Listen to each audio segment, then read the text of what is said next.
रत्ना गाडगीळ आणि sons limited 1832 पासून। बच्चू कडू आज मुंबईला येऊन कर्जमाफीच्या मुद्द्यावर मुख्यमंत्र्यांसोबत चर्चा करणार। मुख्यमंत्र्यांसोबतच्या फोनवरील चर्चेनंतर सरकारच्या शिष्टमंडळाचं आश्वासन, तर आंदोलन न थांबवता चर्चेला येणार कडूंची भूमिका। आज संध्याकाळी 7 वाजता बच्चू कडूंची मुख्यमंत्र्यांसोबत सह्याद्री अतिथीगृहावर बैठक। मुख्य सचिवांसोबतच विविध विभागातील 30 वरिष्ठ अधिकारी उपस्थित असणार। मुख्यमंत्र्यांसोबतच्या बैठकीनंतर आंदोलनाची पुढील दिशा ठरवणार बच्चू कडूंची माहिती। बैठक सकारात्मक झाली तरच आंदोलन मागे घेतलं जाणार, अन्यथा 31 तारखेला रेल रोको आंदोलन केलं जाणार। बच्चू कडूंचा सरकारला इशारा। बच्चू कडूंच्या शेतकरी कर्जमाफी संदर्भातील आंदोलनाचा 4था दिवस तर नागपुरातील 3रा दिवस। बच्चू कडू आज बैठकीसाठी मुंबईत जाणार असले तरी नागपुरात आंदोलन सुरूच राहणार। शेतकऱ्यांच्या प्रश्नावर सरकार सकारात्मक, आम्ही चर्चेचं निमंत्रण दिलंय, चर्चा करावी, लोकांना त्रास होईल असं करू नका। बच्चू कडूंच्या आंदोलनानंतर मुख्यमंत्री फडणवीसांचं आवाहन। मनोज जरांगे पाटील बच्चू कडूंच्या आंदोलनात सहभागी होणार। थोड्याच वेळात जरांगे पाटील कडूंच्या आंदोलनस्थळी पोहोचणार।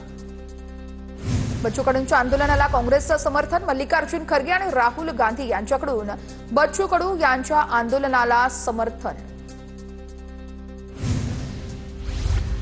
नोटीस घेऊन आलेल्या पोलिसांना आंदोलकांनी परत पाठवलं। नागपूर खंडपीठाच्या आदेशाला आव्हान देत बच्चू कडू ठाम, तर शेतकऱ्यांची आत्महत्या झाल्यावर कोर्टाला आदेश काढायला वेळ मिळाला नाही, बच्चू कडूंची संतप्त टीका।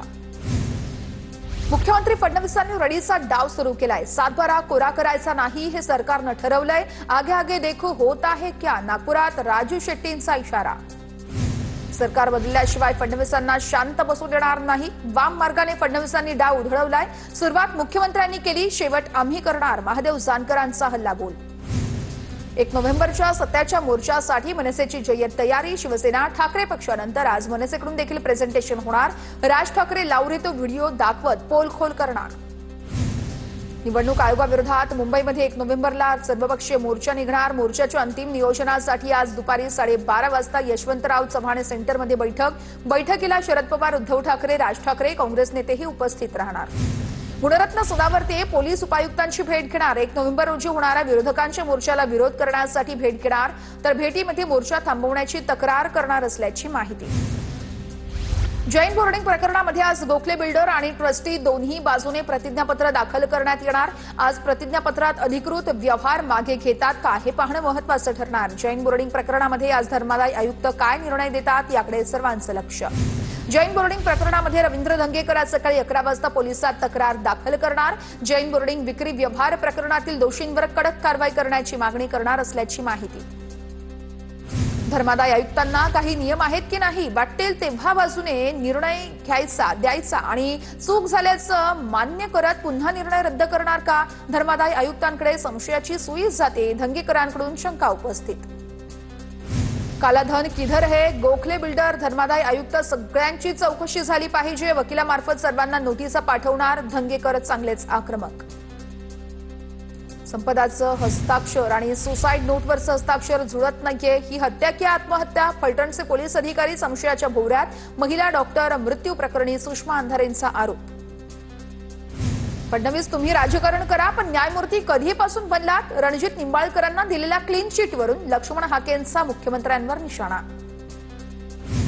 पुन्हा पत्रकार परिषद घेणार आणि रणजित सिंह नाईक निंबाळकरांच्या छळाला कंटाळलेली 3-4 कुटुंब समोर आणणार। परळीचा आकाश शोधला तसा फलटणचा आकाही शोधला पाहिजे, पत्रकार परिषदेतून सुषमा अंधारेंची मागणी।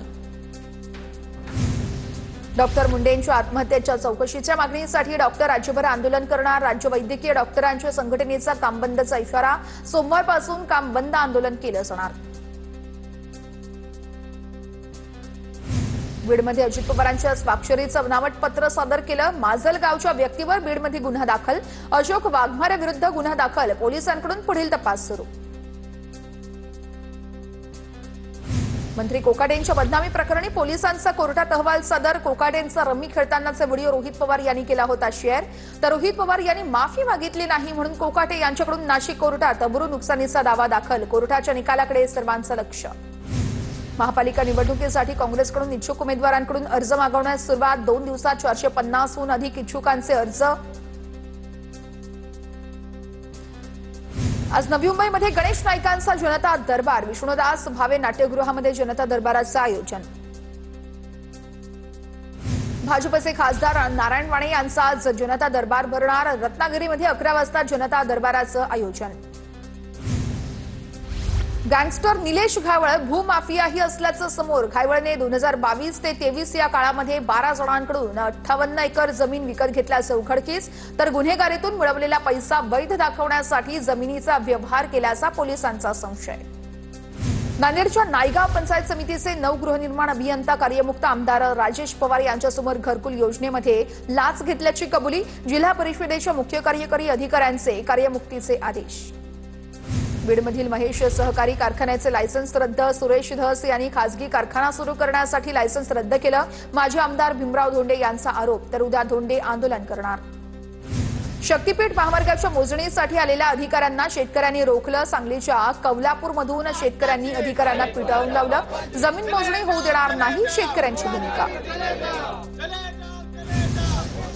अरबी समुद्र आणि बंगालच्या उपसागरातील हवामान बदलामुळे विदर्भासोबतच कोकण किनारपट्टीला पावसाचा इशारा कायम. अरबी समुद्रातील कमी दाबाच्या क्षेत्रामुळे कोकण किनारी मध्यम स्वरूपाच्या पावसाचा अंदाज. तर समुद्र खवळलेला असताना किनारपट्टीला दक्षतेचा इशारा.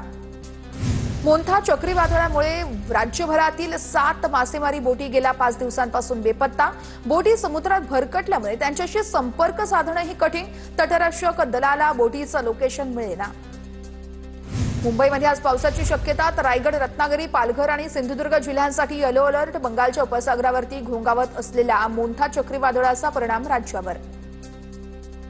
नांदेडमध्ये अवकाळी पावसाची हजेरी. कापूसही भिजला. सोयाबीन पाठोपाठ आता कापसाचं मोठ्या प्रमाणात नुकसान. मका, सोयाबीन नंतर कापसाचंही नुकसान होत असल्यानं शेतकरी हतबल. रत्नागिरी जिल्ह्यामध्ये रात्रभर जोरदार पाऊस. पावसामुळे भात शेतीला मोठा फटका. कापणी केलेला भात पाण्यात. भाताला कोंब. नाशिकच्या निफाडमध्ये मुसळधार पाऊस. कांदा, द्राक्ष, मका, सोयाबीन आणि टोमॅटोचं नुकसान. कापूस भिजला. उरलेले पीक देखील शेतकऱ्यांच्या हातातून जाण्याची शक्यता. वाशिमच्या मानोरा तालुक्यामध्ये मध्यरात्री मुसळधार पाऊस. कपाशी पिकाला फटका. तर रब्बीच्या पिकांसाठी पाऊस फायदेशीर. चिपळूणमध्ये झालेल्या मुसळधार पावसानं भात शेतीचं प्रचंड नुकसान. शेतात पाणी साचण्यामुळे आता साचण्याच्या या भीतीनं रस्त्यावर वाळू घातलेलं पीकही भिजलं. चाळीसगाव तालुक्यातील कन्नड घाटामध्ये दरड कोसळली. गेल्या 4 ते 5 दिवसांपासून सुरू असलेल्या पावसामुळे दरड कोसळल्याची माहिती. सुदैवानं कोणतीही जीवितहानी नाही. काही काळ वाहतूक ठप्प. परभणीमध्ये रब्बी पेरणीच्या शेती पूर्व मशागतीच्या कामांना वेग. ट्रॅक्टरच्या सहाय्यानं शेतकऱ्याकडून रब्बीच्या पेरणीपूर्वीची कामं जोमानं सुरू. पूना गाडगीळ आणि सन्स लिमिटेड 1832 पासून.